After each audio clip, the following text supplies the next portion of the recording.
es muy importante que nosotros conozcamos el significado de la Biblia. Recordemos que en el tema pasado que les hablaba la hermana Caterine, hablaba de la gran trascendencia que tiene este libro, ¿sí? Este libro que es la palabra de Dios.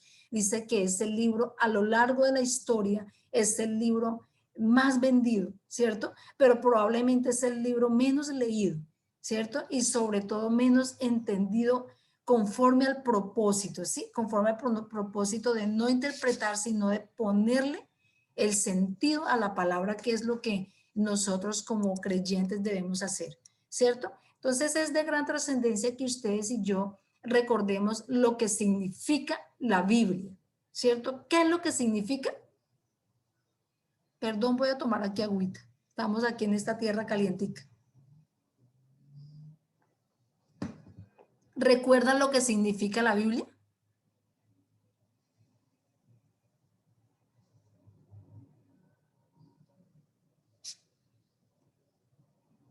Porque recuerde que esta es una herramienta, fue una herramienta muy valiosa para Jesús y el pleno conocimiento de ella fue una herramienta que le ayudó para que él pudiera vencer. ¿Sí? Entonces, ¿lo recuerdan o lo recordamos? Pastora, yo creo que es mejor recordarlo porque no tengo muy presente. Bueno, vamos a recordar. Por favor. No, bueno, entonces, Biblia significa colección de libritos, ¿sí? Eso es como una biblioteca que tenemos. Entonces, Biblia es colección de libritos. Yo tengo acá una presentación. Vamos a ver si bueno, como les dije al comienzo, no soy muy experta en esto de la tecnología, pero voy aquí a intentar compartir pantalla para que ustedes puedan tomar ahí apuntes. Venga, a ver si puedo. Ustedes me dicen si están, no sé, compartir el sonido.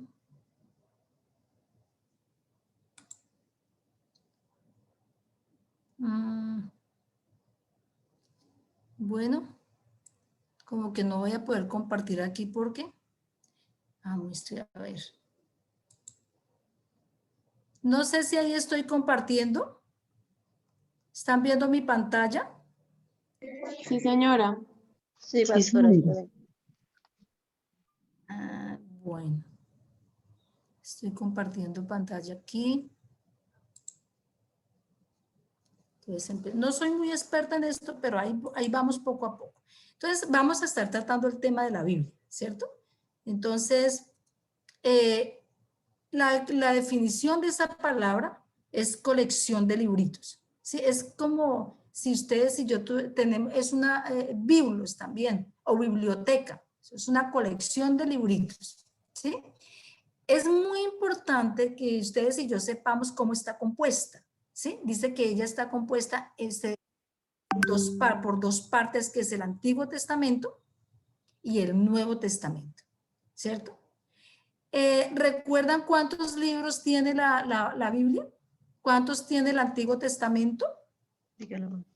39. 39 libros. ¿Y cuántos tiene el Nuevo Testamento?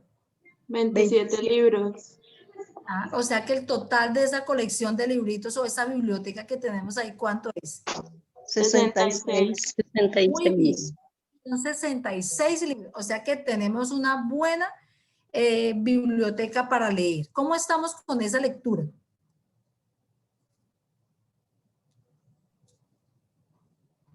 Bueno, más adelante miramos acerca de eso. Ahí vamos.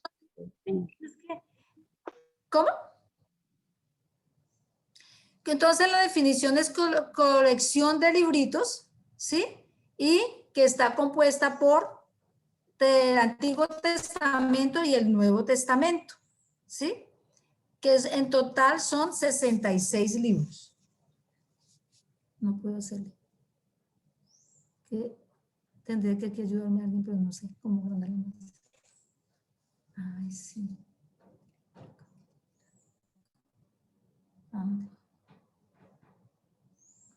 Permítame un segundito, hermanito. Aquí.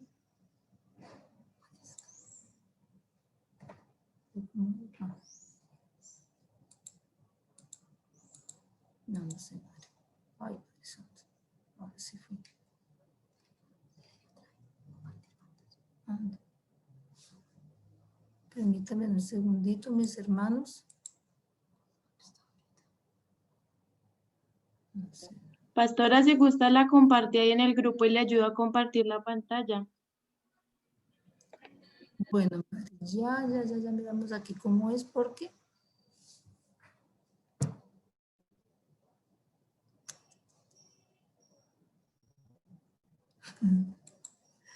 ay, aquí sí que es aquí. Compartir, no sé cómo, no sé. Bueno, no sé cómo sería compartirla en el grupo, hermana Viviana. Pero bueno. Entonces decíamos que es colección de libritos. No sé cómo se la comparto en el grupo. Ah, por lo De que es... pronto, pastora, de pronto con el link. Sí, lo que pasa es que como no es un Prezi, ¿sí? Entonces estamos directo de Prezi, ¿sí? Entonces por eso no la puedo, no la puedo compartir. Bueno, entonces colección de libritos. Dice que el autor, entonces esta Biblia, como es desde el Antiguo Testamento hasta el Nuevo Testamento, inicia con Génesis y culmina con Apocalipsis. O sea que el Antiguo Testamento estaríamos iniciando con de Génesis hasta Malaquías, ¿sí? Y en el Nuevo Testamento estaríamos desde el Evangelio según San Mateo Hasta Apocalipsis. hasta Apocalipsis. Recordemos que la Biblia dice que el autor de la escritura, no sé cómo quitar aquí esto, déjenme ver cómo están mirando. Así.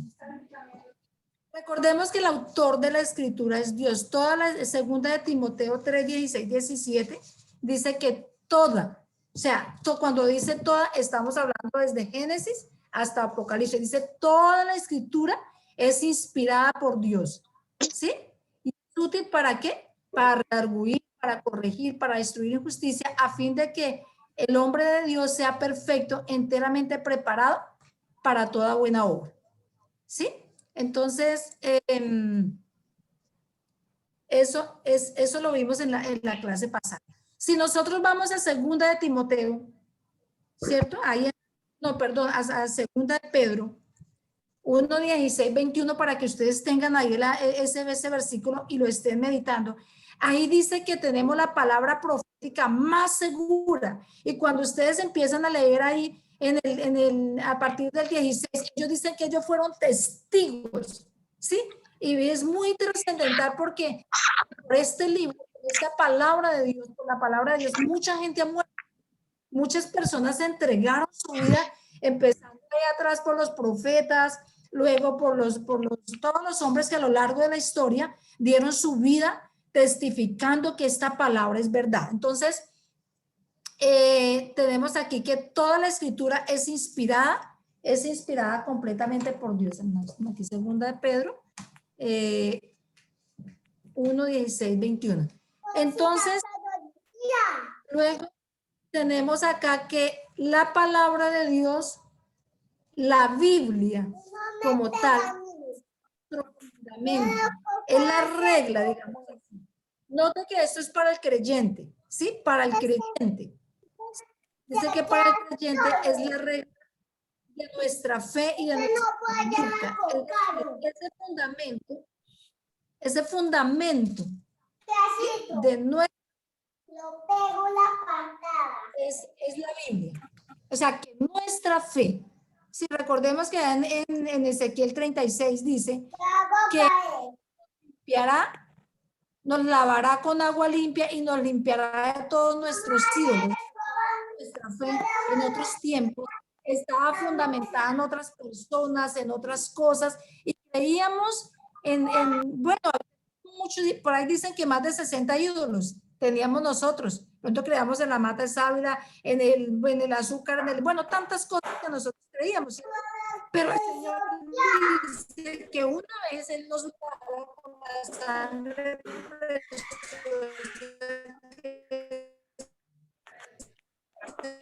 Yo, perdón, de agua hermanita limpia, Irma, dice perdón que un segundo. nos limpia de todos esos ídolos. Sí, señora. Es para que silenciemos todos los audífonos para que usted se le pueda escuchar bien, porque hay una chiquilla por ahí al fondo. Entonces, para que mejor silenciemos todos, por favor. Qué pena interrumpirla.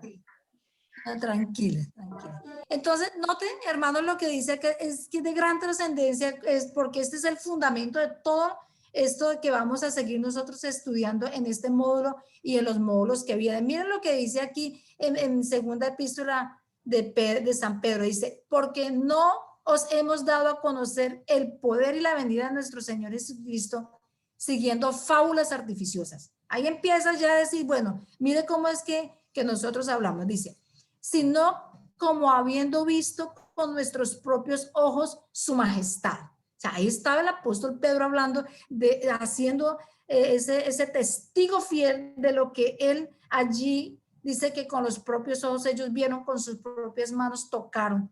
Pues cuando él recibió de Dios Padre honra y gloria, le fue enviada desde la magnífica gloria una voz que decía, este es mi Hijo amado en el cual tengo complacencia.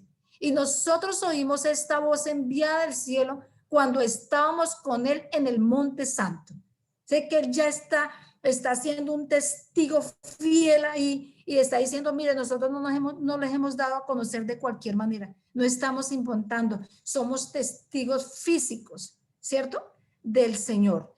Tenemos también, o sea, el testigo de ellos hablando, ¿cierto? Inspirados por el Espíritu Santo, pero también nos dice, tenemos también la palabra profética más segura, ¿sí? Más a la cual hacéis bien en estar atentos como una antorcha que alumbra en lugar oscuro hasta que el día esclarezca y el lucero de la mañana salga en vuestros corazones. Entendiendo primero esto, dice, entendiendo primero esto, que ninguna profecía de la Escritura es de interpretación privada, porque nunca la profecía fue traída por voluntad humana, sino que los santos hombres de Dios hablaron siendo inspirados por el Espíritu Santo. ¿Sí? Note que aquí ya está diciendo que todo lo que está registrado aquí de Dios fue inspirado por el Espíritu Santo. O sea que una característica que tiene la palabra de Dios es que es verdad. Aquí, como estamos hablando de que el fundamento, la base, la raíz, esa base de nuestra fe es la Biblia. Entonces, esto me está diciendo que si la Biblia es la base de mi fe y la base de mi conducta, nota que es para el creyente, ¿no? Entonces, ¿qué debemos hacer? Si ella es la base de mi fe, donde se va a fundamentar, y si ella es la base de mi conducta, ¿cómo debe ser mi proceder? ¿Cierto? Entonces, ¿qué debo hacer con la Biblia? Escudriñarla, leerla. Debo escudriñarla, debo leerla, ¿cierto? Entonces, mire, dice aquí, dice, así que la fe es por el oír y el oír por la palabra de Dios. Nunca la fe viene, ¿cierto? Nosotros no podemos decirle al Señor, Señor, dame más fe, auméntame la fe, porque no depende de Dios, ¿cierto? Yo debo tener una acción y esa acción es leer la Biblia, porque aquí dice, así que la fe es por el oír la palabra de Dios. Es decir, que ustedes y yo, si anhelamos que nuestra fe aumente hasta llegar a la unidad de la fe del Hijo de Dios, ustedes y yo debemos ¿qué? Leer la Biblia. No solo leerla, debemos escudriñarla, porque a medida que nosotros vamos leyendo, a medida que vamos escudriñando, nuestra fe se va ¿qué? Va aumentando. Por eso se hace la fe. No viene, según el versículo, la fe no viene, sino que se hace. O sea, que ya no depende de Dios que usted y yo tengamos fe, sino depende de ¿qué? De que ustedes y yo hagamos lo que nos corresponde, que es leer, y Dios va a revelarnos su palabra en nuestro corazón. Amén. Dice, Jesús les dijo, por vuestra poca fe, porque de cierto os digo que si tuviere fe como un grano de mostaza, diréis a este monte, pásate de aquí a allá, y se pasará, y nada os será imposible. ¿Sí? Entonces, para que nuestra fe no falte, ¿cierto? Para que sea por lo menos como un grano de mostaza, porque dice, si tuviera fe como un granito de mostaza, podría decirle a este monte, quítate de aquí, échate al mar, imagínate. Con un poquito, con un granito, como un granito, ¿cierto? Pero así como dice que la fe, la Biblia, la base de mi fe, también dice la Biblia que es la base ¿de qué? De mi conducta.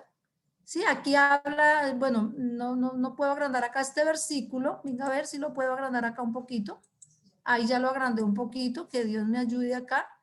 Y dice acá, el Señor dice, ¿cierto? Porque es la base de mi conducta, ¿cierto? Entonces dice, esfuérzate y sé valiente, porque tú repartirás a este pueblo la heredad de la tierra, cual juré a sus padres que daría a ellos. Solamente esfuérzate y sé muy valiente para cuidar de hacer conforme a toda la ley que mi siervo Moisés te mandó. No te apartes de ella ni a diestra ni a siniestra para que seas prosperado en todas las cosas que emprendas. Note que aquí está diciendo que el esfuerzo y la valentía, que ustedes y yo debemos aplicar, ¿es a qué? A poner por obra. O sea, que para que ustedes y yo podamos poner por obra esos mandamientos que no son gravosos, necesitamos escudriñar y ser esforzados ¿para qué? Para conocerlos, pero también para ponerlos por obra. Dice, y serás prosperado en todas las cosas que emprendas. Puedes emprender el matrimonio, puedes emprender una carrera, puedes emprender un negocio, una idea de negocio, el proyecto de vida, porque en la fe allí es para mi salvación, ¿cierto? Pero aquí para mi manera de proceder, si yo estoy pendiente de lo que el Señor me dice, si yo oigo atentamente su voz, si yo me esfuerzo en poner por obra, dice, todo te va a ir bien. Y ahí sigue también en Josué, porque es de Josué 6 al 7, dice que te va a ir bien, que serás prosperado, que yo estoy contigo a donde quiera que vayas, es la promesa que el Señor hace. Pero note que aquí lo trascendental es que dice, mira que dice, no te apartes de ella ni a diestra ni a siniestra. ¿Sí? Entonces, ¿por qué? Porque Él ahí nos está dando a nosotros cuál va a ser nuestra conducta. ¿Sí? ¿Cuál va a ser nuestra manera de proceder? ¿En qué? Nuestra manera de proceder en todas las cosas, en todas las obras que nosotros hacemos, ¿cierto? Mira, aquí como no lo tengo completo, aquí lo voy a leer. Dice, solamente esfuérzate. ¿Pero para qué me debe esforzar? Uno a veces se esfuerza para sacar adelante una carrera. Uno se esfuerza para sacar adelante una empresa. Uno se esfuerza para sacar adelante una familia. Pero aquí el Señor nos está diciendo, mira, esfuérzate para cuidar de hacer conforme a toda la ley que mi siervo Moisés te mandó. No te ni a diestra ni a siniestra. Nunca se apartará de tu boca este libro. O sea, esta palabra de Dios establece nunca. Nunca es todos los días, ¿cierto? Nunca se apartará de tu boca este libro de ley, sino que de día y de noche. Note que está diciendo, mira, en todo tiempo persevera en ella, medita. Cuando nosotros leemos el Salmo 119, entonces nosotros miramos qué era para Jesús la palabra de Dios. Note que la tienen una estima porque realmente es de gran trascendencia. Entonces, no te apartes de ella, nunca se apartará de tu boca este libro de la ley, sino que de día y de noche meditarás en él para que guardes y hagas. O sea, ahí ya nos empieza a decir cuál va a ser nuestra conducta, cuál va a ser nuestra manera de proceder, cuál va a ser nuestra manera de hablar. Entonces dice, para que guardes y hagas conforme a todo lo que en él está escrito, porque entonces harás prosperar tu camino y todo te saldrá bien. O sea, ¿qué está diciendo? Mira, si tú conoces mi palabra, si tú la pones por obra, yo te doy garantía que todo te va a salir bien. O sea, que Dios está comprometiéndose a ¿qué? A dar garantía de su palabra. Él da garantía siempre y cuando usted y yo la conozcamos y la obedezcamos. Y luego dice, mira que te mando que te esfuerces y seas valiente. Puede ser que tenemos múltiples ocupaciones. Puede ser que tenemos mucho cansancio, pero para el creyente nos está diciendo, mira, esfuérzate, O sea, tienes que hacer más fuerza, tienes que organizar tu tiempo, tienes que determinar en tu corazón, esforzarte y ser valiente para poner por obra lo que Él nos dice en su palabra. Y dice, no temas ni desmayes, porque Jehová tu Dios estará contigo en donde quiera que vayas. ¿Sí? Entonces note que nosotros ahí esa promesa, ese mandamiento, porque ahí tenemos un mandamiento y una promesa. Si nosotros nos proponemos de todo corazón a cumplir lo que dice ahí, todo lo que emprendamos nos va a salir bien. Él estará con nosotros a donde quiera que vayamos. Es decir, ¿qué es lo que está diciendo ahí? Que Él le va a dar garantía a su palabra. Luego aquí en Deuteronomio 32 dice, y les dijo, aplicad vuestro corazón a todas las palabras que yo os testifico hoy para que las mandéis a vuestros hijos, a fin de que cuiden de cumplir todas las palabras de esta ley, porque no os es cosa vana, es vuestra vida.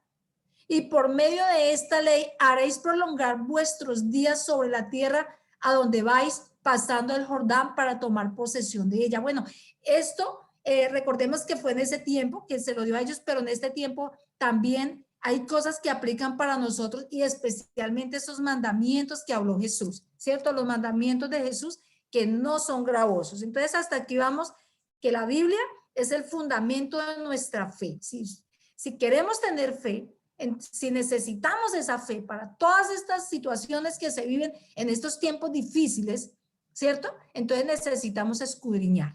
Amén. Entonces,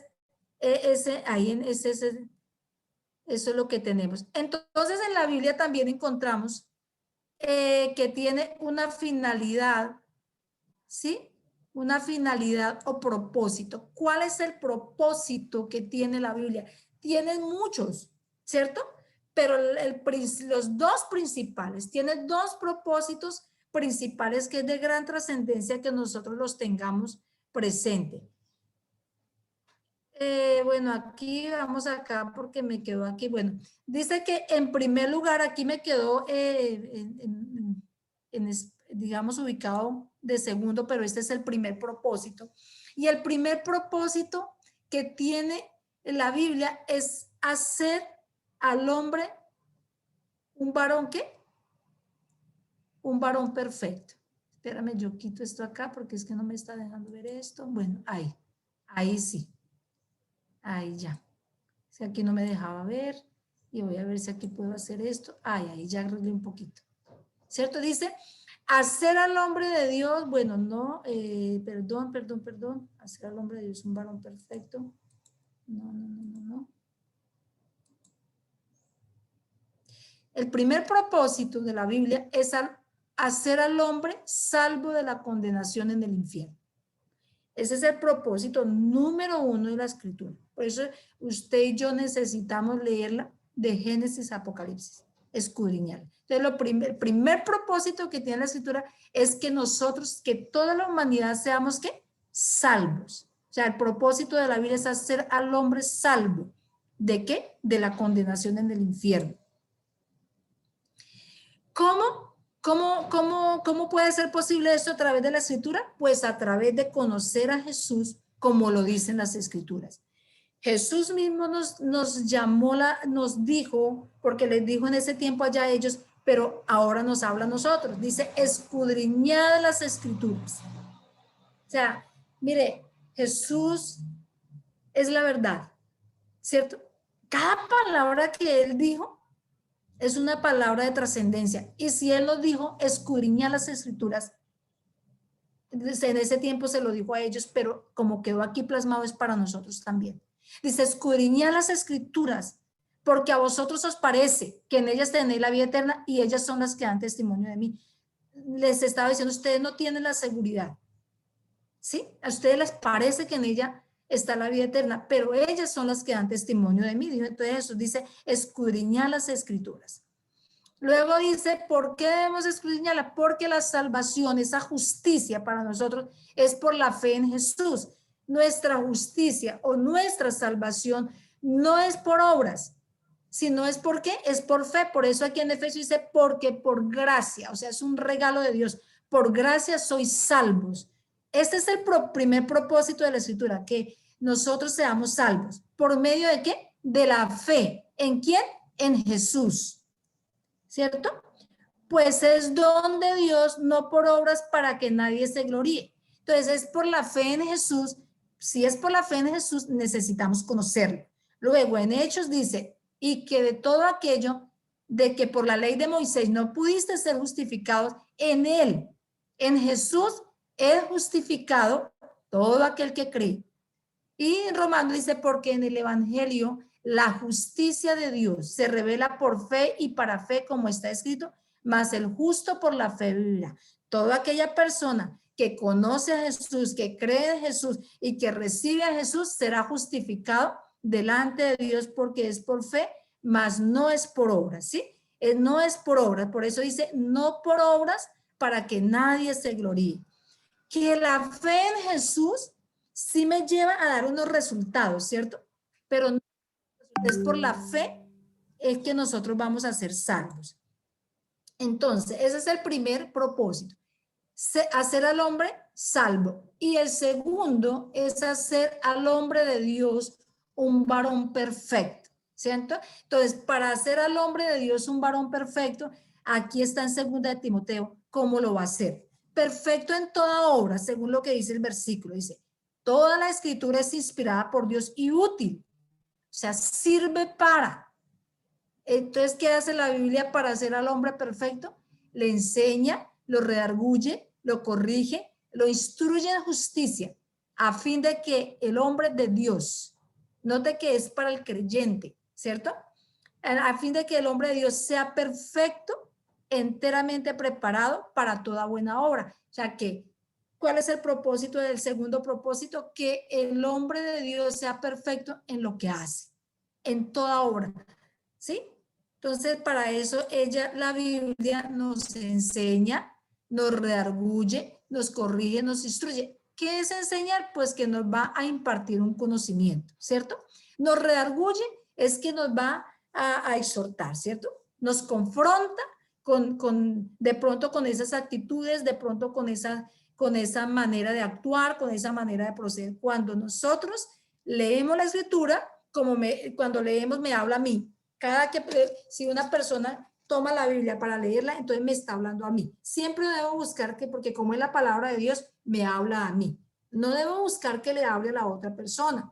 No debo buscar para darle bibliazos a la otra persona. Yo debo tomar que cuando yo leo, como es palabra de Dios, cuando leo, me habla ¿a quién? A mí, ¿cierto? Entonces, ¿a quién le va a enseñar? A mí. ¿A quién va a redarguir o a confrontar? A mí. ¿A quién va a corregir? Corregir es que nos saca del error, a mí. ¿Y a quién instruye? A mí, ¿cierto? A fin de que nuestras conductas sean rectas, que toda nuestra manera de hablar sea íntegra, nuestra manera de hablar, nuestra manera de actuar, ¿cierto? Entonces, eso es lo que hace. Entonces, para que seamos santos y perfectos delante de Dios. Entonces, para que nosotros alcancemos esa perfección de que dice que el hombre sea perfecto enteramente en toda buena obra, habla en la Biblia vamos a encontrar ejemplos para imitar y ejemplos para no imitar, ¿sí? Vemos que por el tiempo, pero ustedes pueden mirar ahí, hacer una lista de cuáles ejemplos están para imitar y cuáles no debemos imitar. Quedó ahí para que no lo imitemos, ¿cierto? Y también dice que aquí en la Biblia encontramos qué le agrada a Dios y qué no le agrada a Dios. Por ejemplo, aquí estamos viendo, un momentico aquí, dice que el hombre, dice que aquí en Proverbios dice el hombre malo, el hombre depravado, es el que anda en perversidad de su boca, de la boca. O sea, ahí ya tenemos que mirar cuál es nuestra manera de hablar para que seamos perfectos en toda nuestra manera de hablar y de actuar. Que guiña los ojos, que habla con los pies, que hace señas con los dedos, perversidades hay en su corazón. Anda pensando el mal en todo tiempo. Siembra las discordias. Por tanto, su calamidad vendrá de repente, súbitamente será quebrantado y no hará remedio.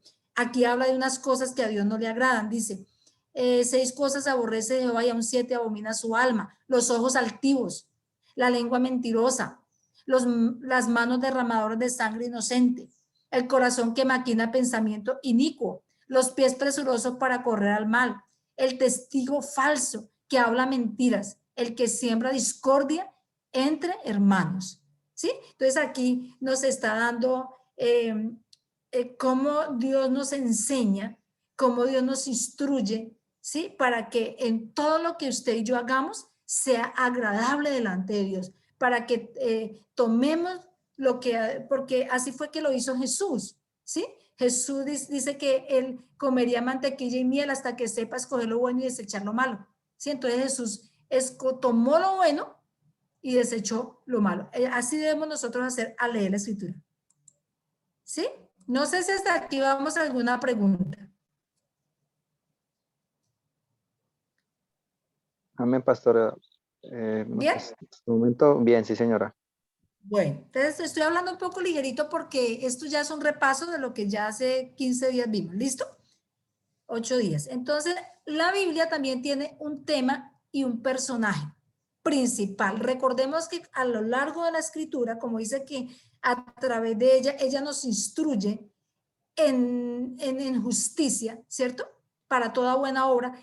Entonces, pues en la Biblia vamos a encontrar muchísimos temas. Todos los temas que una persona necesita están en la Biblia. Salud, economía, todo esto de lo que vemos ahora el COVID, que estas normas para salud, ¿cierto? Todo eso lo encontramos allí en la Biblia. Encontramos acerca del matrimonio, cómo debe ser la esposa, cómo debe ser el esposo delante de Dios, cómo debemos ser los hijos, cómo deben ser los padres. Entonces, todos los temas los encontramos en la Biblia. Y también encontramos muchísimos personajes en la Biblia, ¿cierto? Pero el tema y el personaje principal de Génesis hasta Apocalipsis es el hombre Jesús, es la persona de Jesús. Entonces, de ahí, como dice que según Juan 17:3 dice, y esta es la vida eterna, que te conozcan a ti, el único Dios verdadero, y a Jesucristo a quien has enviado. Como la vida eterna consiste en conocer al Padre y en conocer al Hijo, entonces, y el Hijo es el que nos da a conocer al Padre, entonces la necesidad es conocer a Jesús, ¿cierto? Entonces, de ahí que su historia, la de Jesús, se divide en 3 partes con el propósito de conocer a Jesús. Es decir, que hay 3 divisiones aquí para conocer a Jesús. Primera división, dice que está desde Génesis hasta Malaquías. De Génesis a Malaquías nos da a conocer a Jesús prometido, es decir, la promesa del que había de venir. Entonces aquí vamos a conocer la promesa y esto lo vamos a encontrar, como decíamos, en el Antiguo Testamento, en la ley, los salmos y los profetas, ¿cierto? Entonces, para conocer a Jesús prometido. Lucas 24:24 dice, porque en el Evangelio la justicia de Dios se revela por fe y para fe, como está escrito, mas el justo por la fe vivirá. Entonces, dice aquí, escudriñad las escrituras porque a vosotros os parece que en ellas tenéis la vida eterna y ellas están los que dan testimonio de mí. Pero también encontramos otros versículos donde dice que a la verdad el Hijo del Hombre va como está escrito de él. Y también hay otro versículo que dice, es necesario que se cumpla todo lo que está escrito en la ley, los salmos y los profetas. Este versículo no lo tengo aquí en este momento, pero por eso Jesús refirió, dice, es necesario que se cumpla lo que está escrito de mí en la ley de Moisés, en los salmos y los profetas. O sea, que toda la vida de Jesús estaba profetizada. Por eso en el Antiguo Testamento encontramos a Jesús prometido, ¿sí? Entonces, cuando hablamos de Mesías prometido, se debe tener en cuenta que allí en el Antiguo Testamento no vamos a encontrar todo lo que se habla de Jesús, no lo encontramos literal, ¿cierto? Por ejemplo, como lo encontramos en los 4 evangelios o en de Hechos de los Apóstoles hasta Apocalipsis. Usted y yo debemos tener en cuenta que cuando hablamos de Jesús prometido o el Mesías prometido, allí se habla a través de profecías y a través de tipologías, ¿cierto? No va a ser literal. Por eso debemos escudriñar. Entonces, ejemplo de profecías. Por ejemplo, la primera profecía que encontramos es Génesis 3:15. ¿Sí? Entonces, allí es el primer anuncio de la redención por medio de Jesús. Esa era una profecía que esto ya tuvo cumplimiento, ¿cierto? Luego viene aquí, dice que en Génesis 22:8, estaba hablando de que Dios se proveerá de cordero para el sacrificio. Dios se proveerá de cordero para el holocausto, hijo mío, e iban juntos. Entonces, aquí, Dios se proveerá de cordero, estaba ya hablando de quién?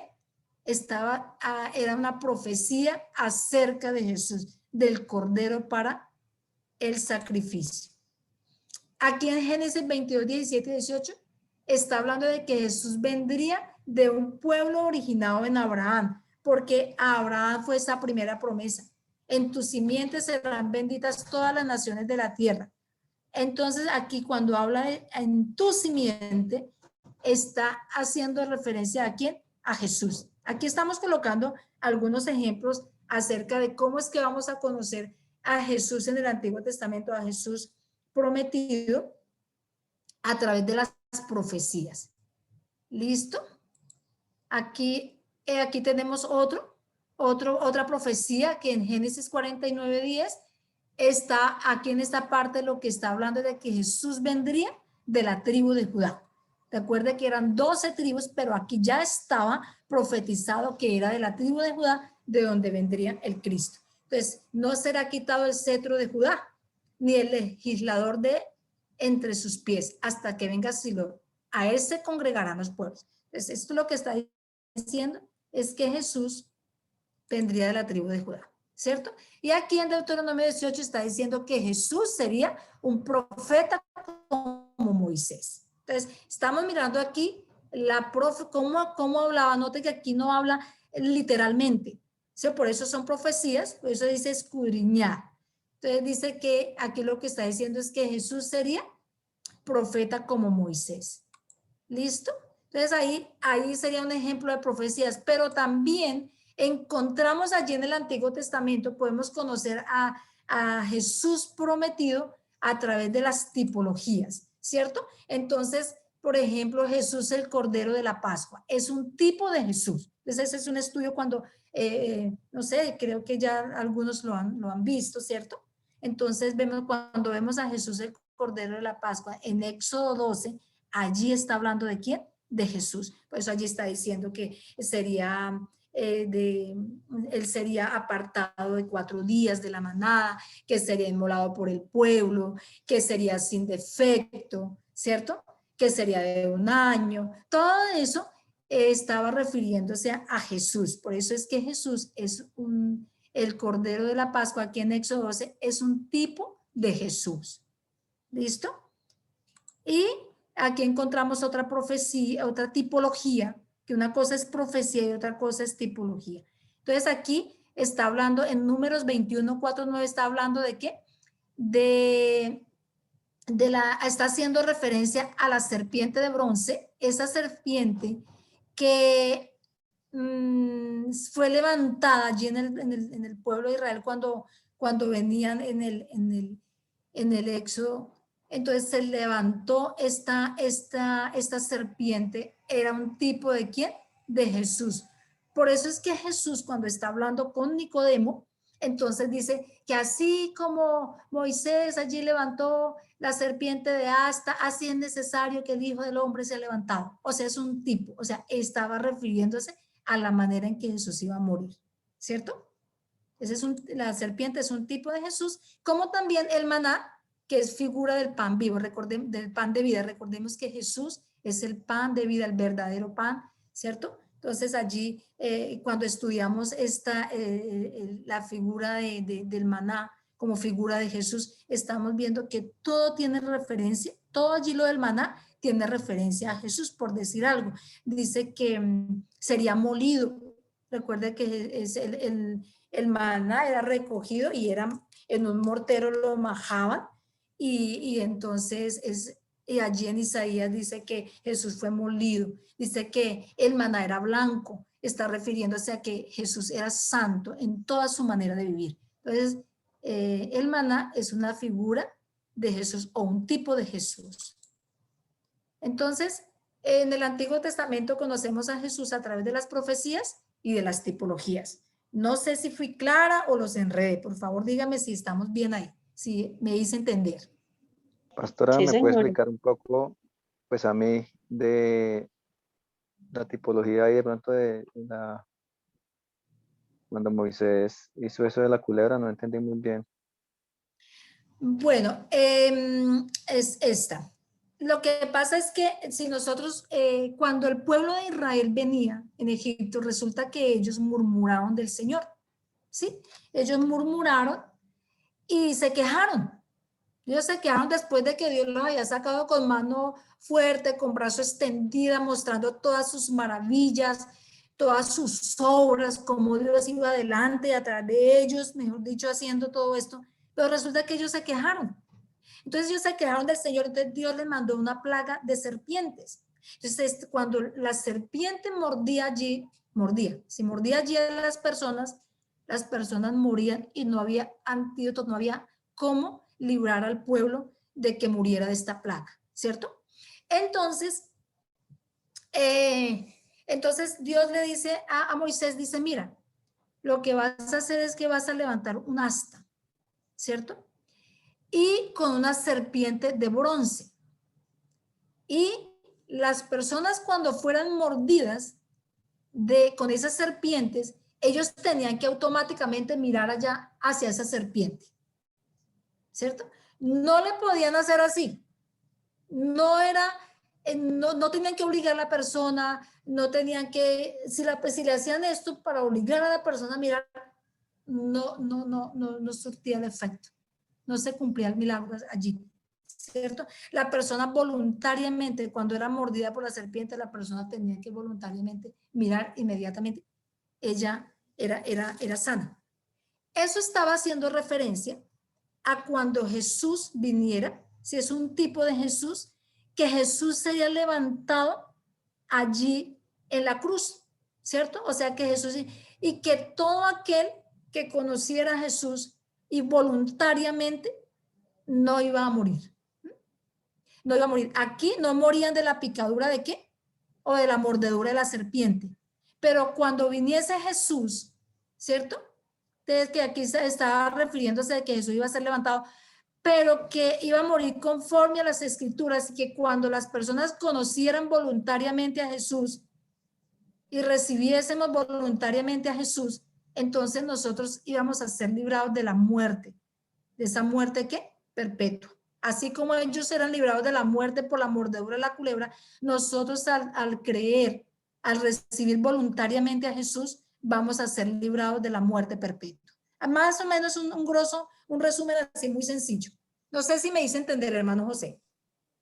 Amén, sí, señora, ya entendimos. Muchas Bueno, gracias. ya cuando estudiemos tipologías, entonces nos vamos a hacer como más específicos y vamos a ver tan digamos, tan trascendental y tan hermoso lo que es todo esto de conocer a Jesús y que opera para vida eterna. Entonces ahí, primero conocer a Jesús prometido, ¿cierto? Y lo conocemos desde Génesis hasta Malaquías. Jesús prometido lo conocemos en el Antiguo Testamento a través de profecías y a través de tipologías. Pero también debemos conocer a Jesús manifestado. ¿Y dónde lo vamos a encontrar? En los 4 evangelios, ¿cierto? ¿Qué pasa en estos 4 evangelios? Pues eso que estaba prometido allí en el Antiguo Testamento se está cumpliendo aquí en estos 4 evangelios, o sea, en Jesús manifestado. Se manifiesta lo que allí se prometió, se está cumpliendo aquí en los 4 evangelios. Se está manifestando en la persona de Jesús. Una cosa fue la promesa, pero aquí ya estamos viendo la manifestación, es decir, el cumplimiento de esa promesa. Entonces, ¿dónde conocemos a Jesús manifestado? En los 4 evangelios, ¿cierto? Entonces, debemos conocerlo en este orden, dice, o cuando lo vayamos a dar a conocer. Entonces, cuando nosotros estudiamos a Lucas, cuando ustedes vayan a leer a Lucas, mírenlo con el propósito de conocer a Jesús, el Hijo de la Virgen María, es decir, al hombre, ¿sí? Al hombre, porque Lucas nos da a conocer al Hijo de la Virgen María, que por ser hijo de la Virgen María nos está diciendo que es o que era un hombre como ustedes y como yo, con las mismas limitaciones y con las mismas necesidades que tiene un ser humano. Entonces dice, a una virgen desposada con un varón que se llamaba José de la casa de David y el nombre de la Virgen era María. O sea que aquí nos van a dar a conocer a Jesús. Entonces aquí viene el cumplimiento que el hijo de la mujer, que la simiente de la mujer, ¿sí? Que estaba profetizado allí en Génesis y también está la profecía allí en Lucas, perdón, en Isaías. En Juan, cuando ustedes y yo leemos Juan, debemos allí el propósito o el enfoque es que conozcamos al Hijo de Dios, ¿sí? Entonces dice, pero estas se han escrito para que creáis que Jesús es el Cristo, el Hijo de Dios, y para que creyendo tengáis vida en su nombre. Entonces, en Juan vamos a conocer a Jesús, el Hijo de Dios, ¿cierto? Que nació con esa naturaleza divina, que nació en el reino de Dios, que por eso él pudo decir yo soy, ¿cierto? Nadie más podía decir yo soy, pero él sí porque es el primer hijo de Dios. En Mateo vamos a conocer el Cristo, ¿sí? Entonces vamos a ver, dice que en este libro, la genealogía de Jesucristo, hijo de David, hijo de Abraham. Entonces aquí en Mateo vamos a ver, por eso es que aquí en Mateo vemos que dice, y esto se dio para que se cumpla la escritura, y esto se dio para que se cumpla la escritura. Entonces, ¿qué necesitamos saber? ¿Por qué Jesús era hijo de la Virgen María? ¿Por qué Jesús era hijo de Dios? ¿Y por qué Jesús es el Cristo? Eso lo vamos a ver en este módulo más adelante. ¿Sí? Entonces, Mateo nos presenta a Jesús el Cristo. Y Marcos nos va a presentar a Jesús el siervo, ¿cierto? Entonces, aquí vemos a Jesús en esplendor de su servicio. Siempre estuvo dispuesto para servir, ¿sí? Entonces, Marcos nos presenta a Jesús el siervo. No sé si hasta aquí estamos bien. Amén, sí, señora. Listo. Si hay alguna pregunta, por favor. Luego dice que nosotros debemos conocer a Jesús glorificado. Entonces, recuerde que viene la promesa, la manifestación, o sea, el cumplimiento, para luego Jesús ser glorificado, ¿sí? Entonces, aquí lo vamos a encontrar a Jesús glorificado desde el libro de los Hechos hasta Apocalipsis, a Jesús glorificado. O sea, ya es después de que Jesús muere, ¿cierto? Muere el hombre, Dios lo resucita y lo hace Señor y Cristo. En este glorificado es como la exaltación que se le da a Jesús, se exalta por el haber hecho esa obra perfecta, completa y suficiente. Es la exaltación que se le da a él, que se glorifica, ¿por qué? Por la obra perfecta. Y que toda la obra que hizo Jesús ahí en el cumplimiento de los 4 evangelios, toda esa obra que él hizo, lo más interesante de todo es que fue perfecto. ¿Por qué? Porque la base de todo lo que hizo Jesús fue el amor. Esa es lo máximo, ¿cierto? Entonces dice aquí, cuando Jesús ya termina de hacer la obra en esa oración que él hace, dice, yo te he glorificado en la tierra.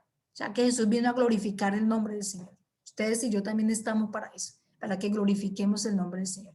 Dice, he acabado la obra que me diste que hiciese. Ahora pues, Padre, glorifícame tú al lado tuyo con aquella gloria que tuve contigo antes que el mundo fuese hecho, ¿cierto? Y aquí en Filipenses dice, aquí, bueno, aquí ya como para avanzar un poquito, aquí dice, por lo cual Dios también le exaltó hasta lo sumo. Quiere decir, el máximo galardón que se le haya dado a un hombre es hacer a ese hombre, hacerlo Dios. O sea, se exaltó hasta lo sumo. Eso solo ha sido en la persona de Jesús. Dice, por lo cual Dios, por esa obra que él hizo, ¿sí? Note que aquí lo que se está reconociendo es la excelencia de la obra que él hizo. Entonces, por eso se le va a exaltar y dice que se le dio un nombre que es sobre todo nombre, para que en el nombre de Jesús se doble toda rodilla que está en los cielos y en la tierra y debajo de la tierra, y toda lengua confiese que Jesucristo es ¿qué? Que Jesucristo es el Señor. Cuando está diciendo que Jesucristo es el Señor, está diciendo que Jesucristo es Dios, ¿cierto? Ese es el máximo galardón que se le haya dado a un hombre, la máxima exaltación que se le dio a quién, se le dio a Jesús. Y aquí en Hechos 2:17, del 17, pero miremoslo acá para no leerlo todo, sino que ustedes allá lo van a leer, pero dice aquí en el 36, 2:36, leamos, dice: sepa pues ciertísimamente toda la casa de Israel que a este Jesús a quien vosotros crucificaste, Dios le ha hecho Señor y Cristo. ¿Qué está diciendo? Que Dios le hizo Señor. Cuando dice Señor, está diciendo que lo hizo Dios. Cuando dice que le hizo es porque no era Dios. Pero dice, a este Jesús a quien vosotros crucificasteis, Dios le ha hecho Señor y Cristo. O sea que Dios le ha hecho a él Dios. Entonces, en este punto, el Jesús glorificado, en este punto de Jesús glorificado, también al glorificarse, también podemos reconocer el beneficio que tiene la iglesia en este momento, porque el Señor es Jesucristo, es el hombre hecho Dios y está sentado allí a la diestra de su majestad, y ahora Él es el que intercede por nosotros. Ese es un beneficio que tenemos, que allá hay un hombre, sí, hecho Dios, que está intercediendo por nosotros. Otro beneficio que tiene la iglesia en este tiempo es que Él es abogado, ¿cierto? Abogado tenemos allí. Él es el que pone la cara por nosotros. Él es el que va allí a hacer esa defensa por nosotros, ¿sí? Entonces ese es un beneficio, uno de los beneficios que tenemos nosotros por ser Jesús glorificado. No sé si hasta aquí estamos claros o de pronto hay alguna inquietud. No, está entendido, hermanita Irma. Bueno, perfecto. Entonces, voy aquí ya a cerrar porque hasta aquí viene mi presentación y voy a ver si con la ayuda del Señor aquí que me ayude a salir de eso, ya. Ahí voy aprendiendo. Gracias a Dios. Entonces, es de gran trascendencia lo que hemos visto hasta este momento. Por eso es que toda la escritura dice que es inspirada por Dios, ¿cierto? O sea, todo lo que dice ahí es verdad, ¿cierto? De ahí la necesidad en que ustedes y yo escudriñemos, de ahí la necesidad en que ustedes y yo, nosotros, que podamos conocer a Jesús, porque ese es el propósito número uno de la escritura. Propósito número uno de la escritura es que usted y yo conozcamos a Jesús, ¿sí? Propósito número uno es que nosotros tengamos la certeza que, por eso dice que va a haber un tiempo que dice que van a haber falsos cristos. ¿Y por qué la gente va a ser engañada con esos falsos cristos? Porque no conocen la escritura, porque no han leído ni han escudriñado. Porque no conocen. Exacto, por no conocer a Jesús, las personas podrán ser engañadas. De ahí la trascendencia en que ustedes y yo conozcamos y que seamos esos obreros sirviendo al Señor, esos 3,000 y más obreros que nos damos a la tarea de escudriñar, de conocer, para que podamos dar a conocer y que la gente no se engañe y la gente sea santa, ¿sí? Entonces, decíamos que la Biblia, aparte del propósito es que seamos salvos, y lo otro es nuestra regla de conducta, ¿cierto? Entonces, hay cosas en las escrituras que nosotros vamos a encontrar allí que no hay testigos, ¿cierto? O sea, aquí vamos a hablar un poquito acerca de los testigos, ¿cierto? Hay cosas que están allí escritas en la Biblia, ¿cierto? Pero que muchas de ellas las vamos a encontrar una sola vez.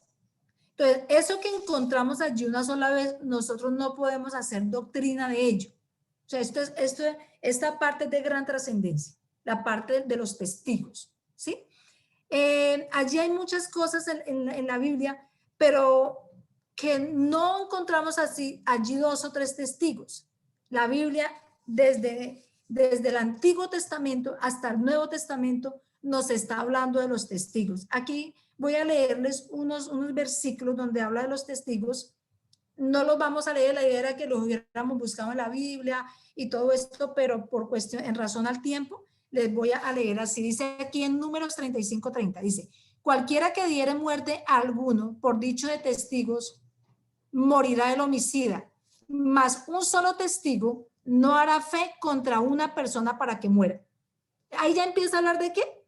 De la necesidad de 2 o más testigos.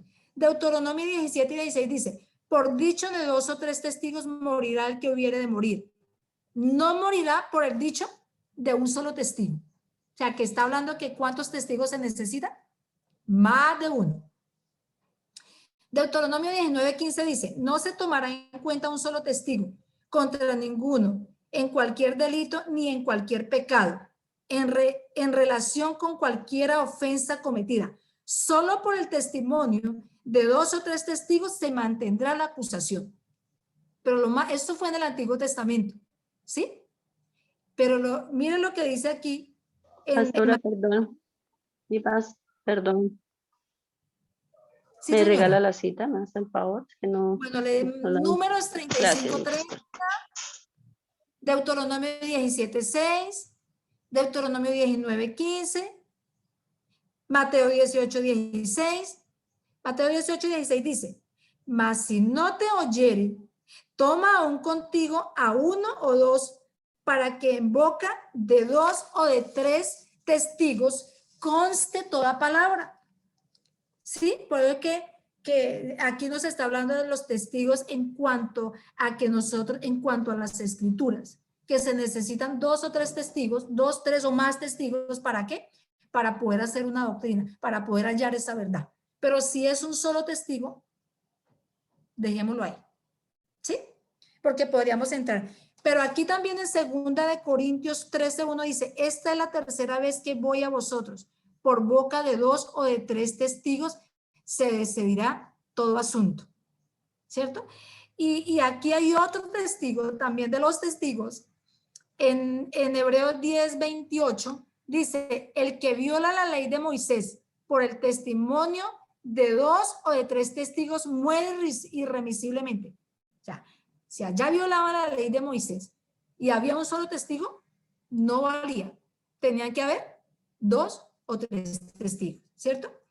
Y 1 Timoteo 5:19 dice, contra un anciano no admitas acusación, sino con 2 o 3 testigos, ¿cierto? Entonces, esto aquí nos está diciendo que tanto es para cuando nosotros escudriñamos la escritura, para hallar esa verdad y poder hacer doctrina, también para nuestro diario vivir. Nosotros no podemos con un solo, o sea, con una sola cosa que nos digan ya, ¿cierto? No, es 2 o 3 testigos. Entonces hay un ejemplo que nos colocan aquí, y es que cuando vino Jesús, él habló acerca de los gusanos, ¿cierto? Que en el infierno hay gusanos. Entonces, ¿cómo podríamos nosotros hacer doctrina de que sí hay gusanos o estar seguros nosotros? Primero, la existencia del infierno, ¿cierto? Y segundo, que allí en el infierno hayan gusanos. ¿Cómo podríamos nosotros estar completamente seguros que eso es verdad? Entonces, porque nosotros vamos y escudriñamos las escrituras y vamos a mirar que hayan 2, 3 o más testigos acerca de eso, ¿sí? Por ejemplo, Jesús afirmó que allí en el infierno hay fuego, una llama que nunca se apaga y que hay gusanos que nunca mueren. Y dice, uy, Dios mío, los horrores del infierno, ¿cierto? Que podemos enseñarlo con la certeza de que ahí está en la Biblia, pero ¿dónde están los testigos? Entonces, si ustedes revisan la escritura, ahí en Marcos 9, 44 y 48, ahí habló Jesús acerca de los gusanos y acerca de qué? Acerca de la llama que nunca se apaga. Pero si vamos nosotros... Perdón, mi hermana Samantha. No, así contestando donde dice que el fuego nunca se apaga en Marcos 9:44. Sí, de 9:44 al 48, ahí el Señor Jesús está hablando que allí en el infierno hay gusanos que nunca mueren, ¿cierto? y que allí en el infierno hay llama que nunca se apaga. Y si nosotros empezamos a mirar en la escritura, vamos a encontrar más de 2 testigos. Pero vamos a mirar otros testigos allí en Isaías 66, 24. ¿Sí? No sé si alguien lo quiere buscar para que lo corroboremos ahí.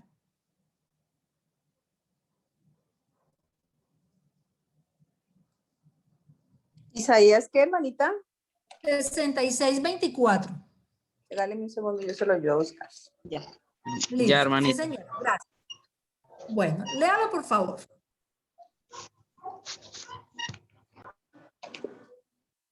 Isaías 66, versículo 24, sí, Vein- ¿cierto? Sí, señora. Sí, señora. Señora, 24, Sí, ¿sí? señora.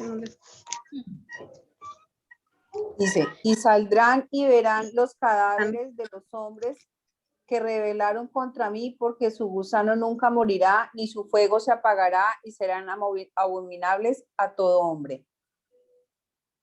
¿Sí? ¿Sí que ahí dice? Sí, señora.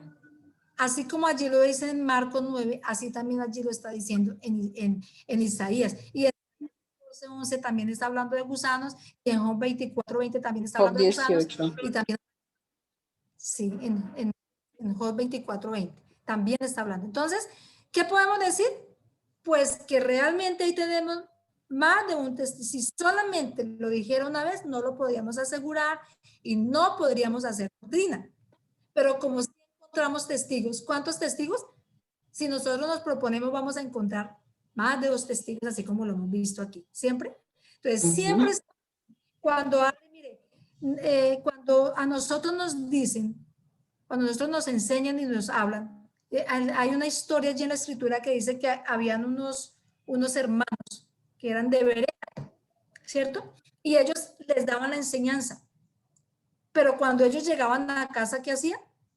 Iban y cojaban la escritura y venga, vamos a, no para buscar que estuviera diciendo mentira o algo, pero sí para que ustedes y yo tengamos la certeza, la seguridad y podamos con convicción hablar del evangelio, que podamos tener el denuedo, la autoridad y el poder del Espíritu Santo para hablar del evangelio, para dar a conocer el evangelio, con esa seguridad, con esa certeza, porque ustedes y yo conocemos la escritura, como la conoció Jesús. Cuando uno empieza a mirar a Jesús cómo hablaba, no, a Jesús se le ve que conocía plenamente la escritura. Nada más allí cuando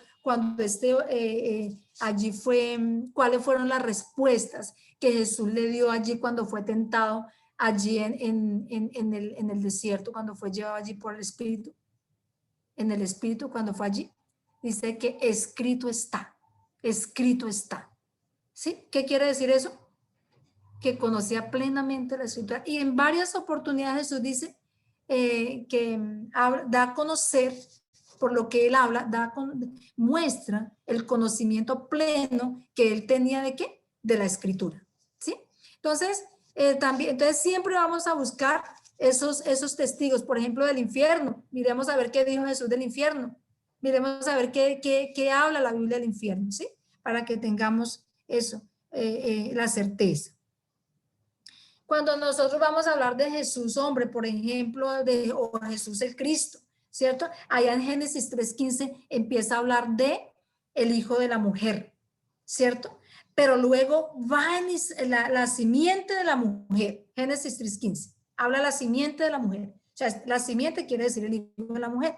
Pero cuando habla en Isaías 7:14, he aquí la mujer concebirá y dará a luz un hijo. ¿Cierto? Ya está diciendo que una mujer va a dar a luz un hijo. Pero si vamos a Lucas 1, 26, 22, ya está hablando del hijo de la Virgen María. O sea, que viene ahí los 3 testigos, el cumplimiento de la escritura. ¿Sí? Entonces, ese es un aspecto de gran trascendencia que nosotros debemos tener cuando nosotros estamos escudriñando la escritura o cuando estamos, cuando vamos de pronto a compartir a alguien o cuando nos están enseñando. Vayamos y escudriñemos, vayamos y miramos, ¿sí? Porque el asunto de todo esto es la necesidad de que ustedes y yo conozcamos a Jesús, ¿cierto? Dice que si ustedes y yo queremos conocer a Jesús, ¿cierto? Vayamos a la Escritura, vayamos al Antiguo Testamento, ¿sí? Si ustedes y yo como obreros nos estamos formando, ¿cierto? Para ser esos obreros, sirviendo al Señor, ¿sí? Estamos matriculados, estamos en este módulo, en este estudio tan privilegiado que somos, ¿cierto? Porque estamos conociendo. Es con el propósito de que primeramente para nosotros, pero luego ¿para qué? Para dar. De gracia recibimos, de gracia damos. Y estamos formándonos obreros, sirviendo al Señor. Entonces, si nosotros vamos a dar a conocer a Jesús conforme a la Escritura, debemos empezar desde Génesis hasta Apocalipsis. Conocer para que nosotros, para que las personas puedan conocer a Jesús y puedan ¿qué? Puedan escapar de la ira venidera, ¿sí?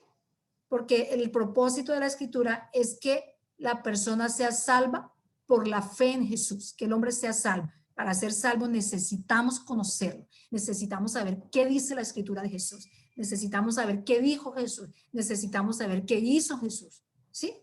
Todo radica, todo el resumen de la necesidad de conocer a Jesús, ¿cierto? Ese es uno de los aspectos que hay que tener en cuenta, son los testigos. No sé si de los testigos quedó claro o hay alguna pregunta.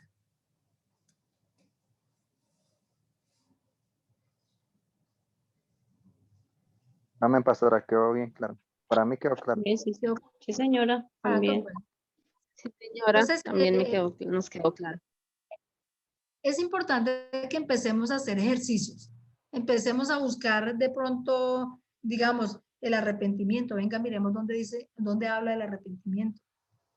Del perdón, venga dónde habla, porque esas son las doctrinas. Esa es doctrina de Jesús. Esas enseñanzas de Jesús que tienen que hacer en mi vida algo nuevo. Sí, cuando uno conoce la doctrina de Jesús, si la doctrina es esa enseñanza de Jesús, es para ponerlas por obra, ¿sí? Es para que hagan un efecto en la vida de nosotros. Entonces, toda esa doctrina de Jesús hay que conocerla, pues miremos allí con versículos, si hay alguna duda de lo que hemos oído, vayamos a la Biblia, vayamos y busquemos los testigos, indaguemos, porque ahí es donde nosotros vamos a tener la certeza, la convicción, ¿cierto? Como la tuvieron los apóstoles y aquellos hombres que dieron su vida por cuanto estaban convencidos, que así seamos nosotros, que cuando nosotros vengan y nos digan algo, nosotros estamos seguros porque la Biblia lo dice, porque ya sabemos que allí están, ¿qué? Están esos testigos y que no haya lugar a la duda. A tomar un poquito de agua. Bueno, otro aspecto también que es de gran trascendencia, recordemos que todo el asunto es la necesidad de conocer a Jesús, ¿cierto? Y que uno de los aspectos que hay que tener en cuenta son los testigos.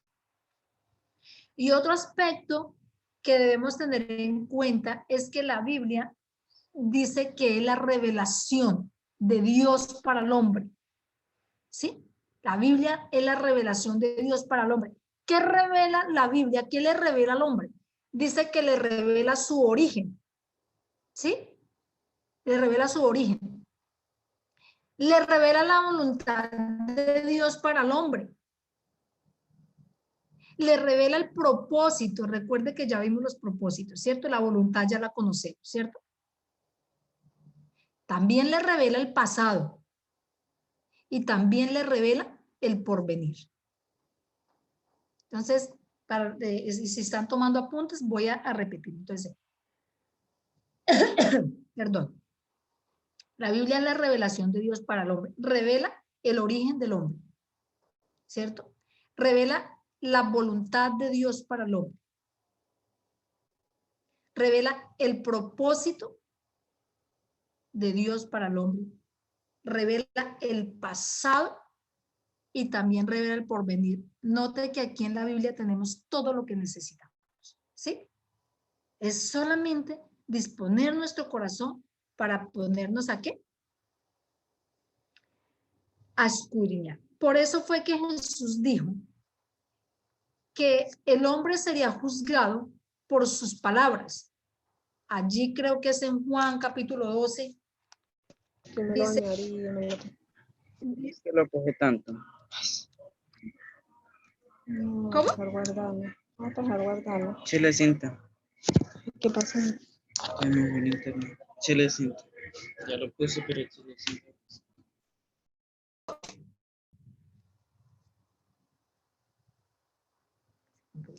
Sí. Dice que el hombre será justo.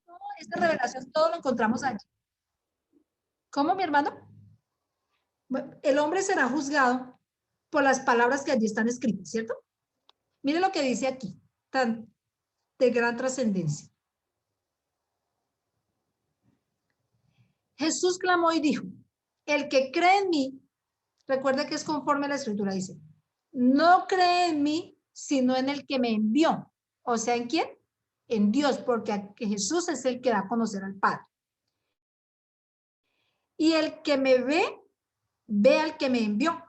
Yo, la luz, he venido al mundo para que todo aquel que cree en mí no permanezca en tinieblas.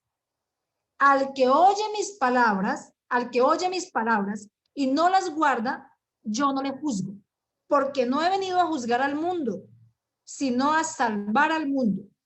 El que me rechaza y no recibe mis palabras, tiene quien le juzgue. La palabra que he hablado, ella le juzgará en el día postrero. O sea que en el día del juicio, ¿qué va a haber? Aparte de que están unos libros allí, entonces este libro, recuerde que dice que cielo y tierra pasará, mas mis palabras no pasarán, ¿cierto? Entonces dice que como él no vino a juzgar, él vino fue a salvar. Dice, al que oye y no la recibe, yo no le juzgo, ¿cierto? Pero, no dice pero, la palabra que he hablado,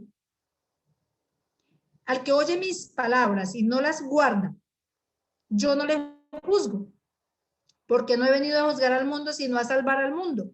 El que me rechaza y no recibe mis palabras, tiene quien le juzgue. La palabra que he hablado, ella le juzgará en el día postrero. Y sigue diciendo, porque yo no he hablado por mi propia cuenta. El Padre que me envió, él me dio mandamiento de lo que he de decir y de lo que he de hablar. ¿Recuerdan una profecía que vimos aquí, hacía grandes rasgos, que era que Dios levantaría un profeta como Moisés? Dice, y yo hablaré por su boca, y al que no oiga sus palabras, yo le pediré cuenta. Eso ya estaba profetizado ¿en dónde? Allá en Deuteronomio, creo que es Deuteronomio 18, que fue la profecía que vimos, ¿sí? Entonces dice, porque yo no he hablado por mi propia cuenta. El Padre que me dio, él me dio mandamiento de lo que he de decir y de lo que he de hablar. Y sé que su mandamiento es vida eterna. Así pues, lo que yo hablo, lo hablo como el Padre me ha enviado. Entonces, si Jesús habló conforme a la palabra del Padre, dice que él no habló por su propia cuenta, sino que habló de lo que Dios le dijo que hablara. Así mismo debe ser en nosotros.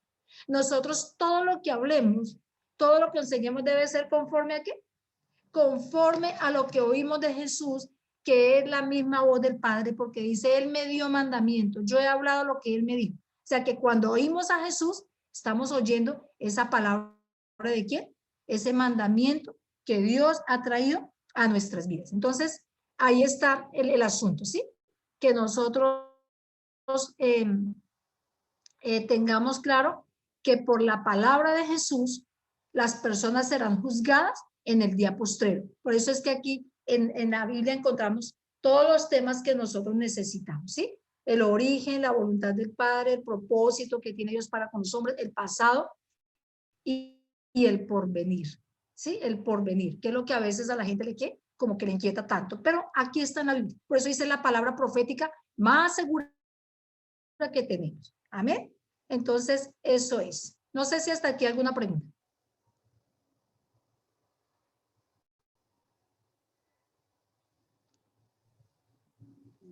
No, señora. Bueno, entonces, como la Biblia habla dice que la Biblia es la revelación de Dios para el hombre también en su origen, en su pasado y en su porvenir. Entonces, es muy importante también que nosotros tengamos que la historia de la humanidad, la historia de los hombres está registrada aquí en las Escrituras, ¿sí? La historia de la humanidad está registrada en las Escrituras. Dice que desde el año 4000 antes de Cristo, desde el año 4000 antes de Cristo, o sea, aquí en las Escrituras está la historia de toda la humanidad, ¿cierto? Desde el origen, ¿hasta dónde? Hasta el final. Todo está aquí. Por eso dice que su origen, su pasado y su porvenir. ¿Lo revela quién? Lo revela la Biblia, ¿cierto? Entonces, dice que está la historia de la humanidad. Desde que el hombre pecó, 4000 años antes de Cristo, ¿sí? Hasta que el hombre va a morir. Entonces, dice que cuando Dios hizo al hombre, pues ya sabemos cómo lo hizo, ¿cierto? A la imagen y semejanza de él. Entonces, mientras Dios hizo al hombre y él conservaba la esencia de Dios, no se contaba el tiempo, ¿cierto? Pero cuando el hombre peca, a raíz de que el hombre peca, empieza a contarse el tiempo, empieza a medirse el tiempo, ¿cierto? Entonces, dice que ahí está la historia del hombre, y si a lo largo de los historiadores lo han llamado, la misma Biblia dice, la dispensación de los tiempos, o el cumplimiento de los tiempos. Entonces, la historia del hombre, o esa dispensación que habla de la historia del hombre desde su comienzo hasta el final, como está aquí, entonces está en la Biblia en 7 etapas, ¿cierto? Entonces, esas son las dispensaciones o los tiempos, ¿sí? Que relata aquí la historia de la humanidad, cómo se ha ido dando a cabo y cómo va a tener cumplimiento, cómo ha tenido cumplimiento y cómo va a tener cumplimiento, ¿sí? Entonces son las etapas, ¿sí? Entonces estas dispensaciones están divididas en 7 etapas o 7 tiempos o 7 dispensaciones, ¿sí? Que se relata la historia del hombre. Entonces, dice que vamos a nombrarlas así para que la tengan ahí y luego vamos un poquito, no vamos a dar una explicación profunda de cada una de ellas, pero sí como para que tengamos en cuenta de qué trata. Quiero decirles que la Biblia, aunque habla de historia, no es un libro de historia, y aunque habla de ciencia, no es un libro de ciencia, ¿cierto? Pero sí está la historia de la humanidad. Entonces, la primera dispensación es la dispensación de la inocencia. Esa es la primera etapa del hombre, o el primer tiempo, ¿sí? La dispensación de la inocencia. Luego viene la dispensación de la conciencia, ¿sí? Luego viene la dispensación del gobierno humano. Luego viene la dispensación de la promesa, ¿sí? Luego viene la dispensación de la ley. Luego viene la dispensación de los gentiles. Y por último tenemos la dispensación del milenio, ¿sí? Entonces, desde la inocencia hasta el milenio, tenemos toda la historia de la humanidad. ¿Le repito o quieren o la alcanzaron a escribir? Paz, ¿me puede repetir? ¿Es tan amable? Gracias. Primera, la inocencia. Segundo, el tiempo o dispensación de la conciencia, ¿sí? Tercero, el gobierno humano.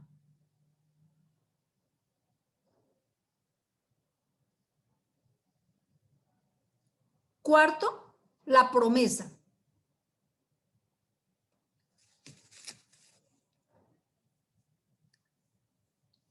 Luego viene la ley, el tiempo de la ley.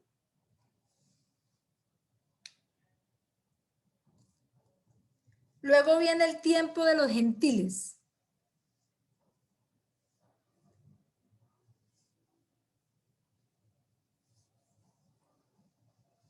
Y por último tenemos el tiempo del milenio o dispensación del milenio.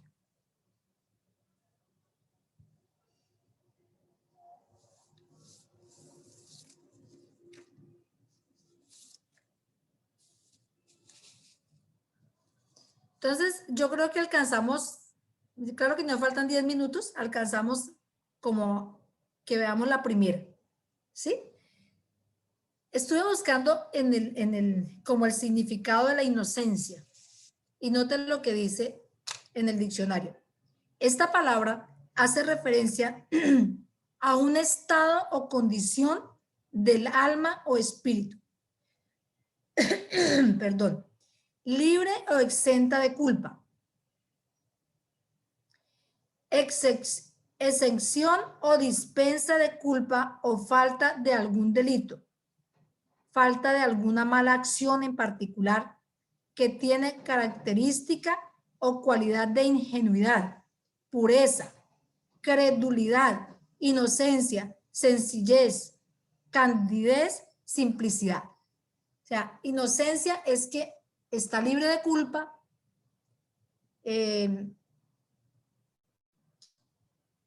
es puro, es ingenuo. Entonces, ese es el primer tiempo, ¿cierto? Ese tiempo de la inocencia comienza con la creación del hombre. Cuando hablamos de dispensación o de los tiempos o historia de la humanidad, no hablamos de la creación como tal de Dios en cuanto a las obras de, por ejemplo, que el universo, que el cielo, que la tierra, no. Cuando estas dispensaciones está específicamente en cuanto a la creación del ser humano, del hombre, ¿cierto? Entonces, la dispensación o el tiempo de la inocencia inicia con la creación del hombre, ¿cierto? Donde allí, en esa, recordemos que Dios lo hizo a imagen y semejanza. Allí en esa dispensación de la inocencia se procrearon hijos, ¿cierto? Pero este tiempo de la inocencia termina, ¿sí? O culmina con la caída del hombre con respecto al pecado, ¿cierto? En cuanto al pecado, o sea, cuando el hombre peca. Entonces, desde que el hombre peca hacia atrás, ¿sí? Desde que el hombre peca hacia atrás, no se puede medir el tiempo. No podemos decir cuánto tiempo Adán o los hombres allí, ¿cierto? Porque allí se procreó. No se puede decir cuánto tiempo duró el hombre en este estado, en el estado de esa inocencia, porque no se medía el tiempo, porque el hombre no moría, ¿cierto? Entonces, desde que Dios crea al hombre, no sabemos cuánto, pero hasta que el hombre, ¿qué? Hasta que el hombre peca. Entonces, desde que Dios creó al hombre hasta que el hombre peca, tenemos el tiempo de ¿qué? El tiempo de la inocencia. Entonces dice que allí, cuando nosotros leemos Génesis 1 y 2, ahí vemos la creación del hombre, ¿cierto? Si nosotros vamos allí a Génesis 1, 26, 31, ahí empieza. Este tema es bien hermoso.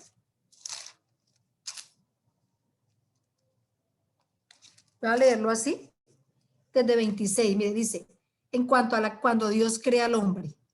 Entonces dijo Dios, hagamos al hombre a nuestra imagen, conforme a nuestra semejanza, y señoree en los peces del mar. Note que ella está diciendo cómo fue que lo hizo, ¿cierto?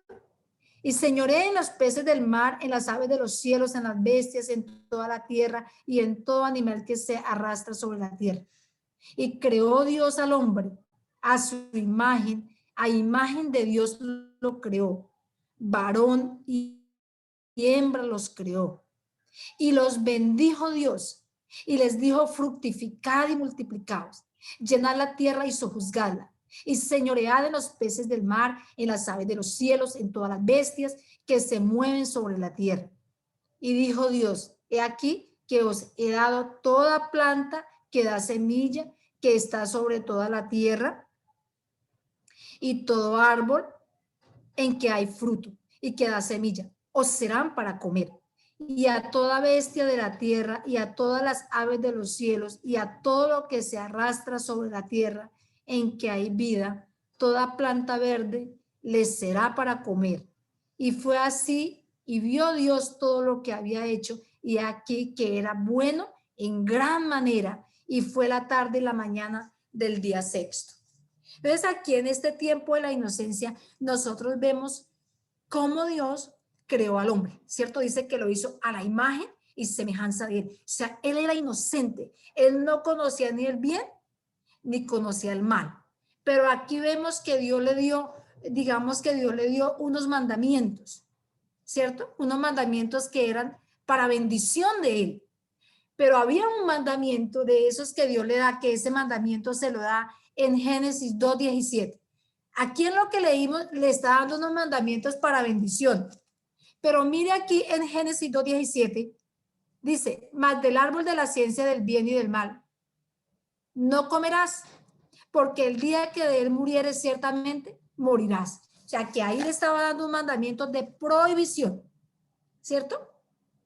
Que si él incumplía ese mandamiento, entonces ahí el hombre estaría pecando. Y ahí entraría, ¿qué? Ahí entraría la muerte, ¿cierto? Entonces, recordemos que el hombre en este tiempo de la inocencia tiene unas características muy, muy especiales, ¿sí? De cómo Adán fue creado. En primer lugar, tenemos que Adán fue creado a la imagen y semejanza de Dios. Al ser creado a la imagen y la semejanza de Dios, era inmortal. Es decir, que este hombre no iba a morir, ¿cierto? ¿Sí? ¿Por qué? No iba a morir porque no existía la muerte. ¿Sí? No se casa, no, este hombre, allí Dios le daba una bendición de trabajar la tierra, de labrar la tierra. Pero este hombre no se iba a cansar allí, ¿cierto? Este hombre allí estaba desnudo. Este hombre allí tenía el Espíritu de Dios morando en él. Era salvo, tenía naturaleza divina, era sano, era inteligente, era rico, ¿sí? Dice que él tenía gozo, que tenía paz, que este hombre allí pertenecía al reino de Dios, ¿sí? Estaba en el reino de Dios, ¿cierto? Era un hombre espíritu. Entonces, esta es una esta es la característica de la época de la inocencia. No había pecado en él, no había muerte. Pero cuando el hombre decide pecar, cuando él transgrede este mandamiento, entonces se acaba el tiempo de la inocencia, ¿cierto? Con el pecado de Adán se acaba el tiempo de la inocencia porque su condición frente a Dios cambió.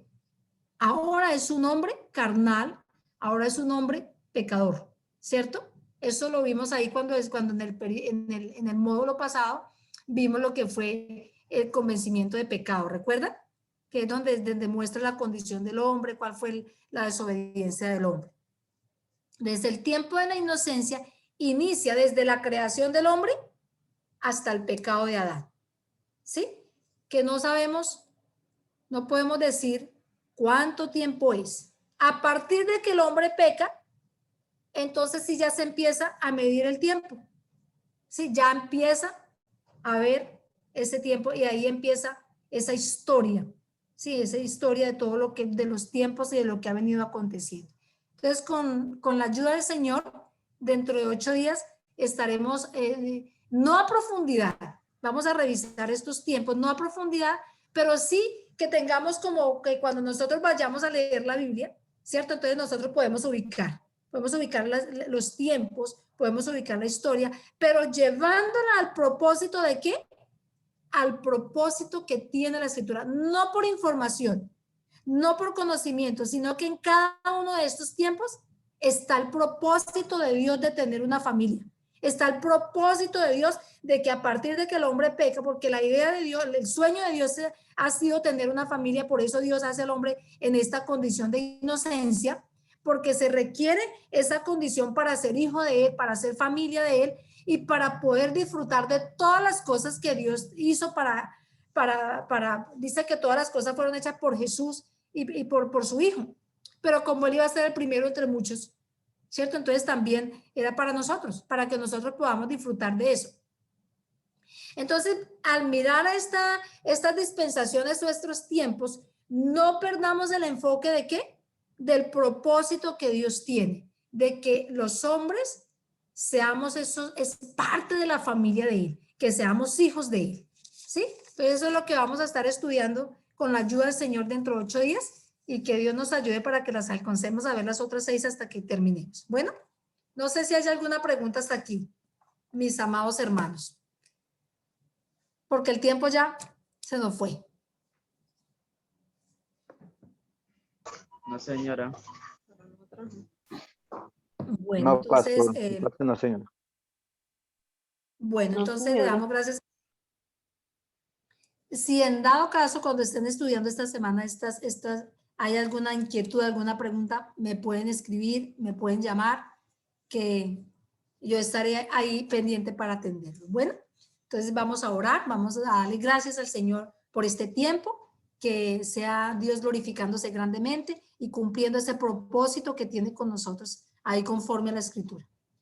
Amado Dios y Padre Celestial, en esta hora, delante de tu presencia estamos. Y te damos gracias, Señor, porque hasta aquí tú nos has ayudado, porque hasta aquí has sido bueno, porque tú nos has permitido repasar, aclarar, conocer, Señor Dios mío, afirmar, Señor, aquellas cosas que tal vez si las habíamos oído, no las habíamos retenido, no le habíamos prestado atención. Pero gracias porque tú hoy, Señor, también nos has hablado, nos has mostrado, Señor, tu grande amor, Señor, el amor que tienes para con toda la humanidad, Señor Dios mío. El amor que has tenido con nosotros, Señor, al traernos a Jesús para conocer esta verdad tan grande. Ayúdanos, Señor Dios mío, a amar tu palabra.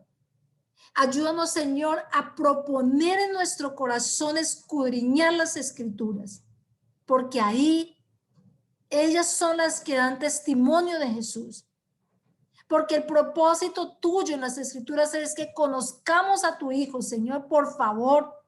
Revélanos, Señor, cuando estemos leyendo, muéstranos, revélanos, Señor. Tú que eres el autor de la palabra, tú que sabes qué fue lo que escribiste, Señor, qué fue, Señor, lo que allí estableciste por medio de estos hombres, Señor, que fueron inspirados por ti, que dieron testimonio de que ellos no hablaron por su propia cuenta. Ellos dieron testimonio, Señor, de que lo que ellos allí escribieron, lo que ellos dijeron, Señor Dios mío, es porque lo oyeron de ti, Señor, así como Jesús también dio testimonio, que él tampoco lo habló por su propia cuenta, Señor Dios mío, sino lo que tú le mandaste a decir. Así como el rey David dijo, tu espíritu ha estado en mí y tu palabra ha estado en mi boca. Que él dijo que él no habló por su propia cuenta.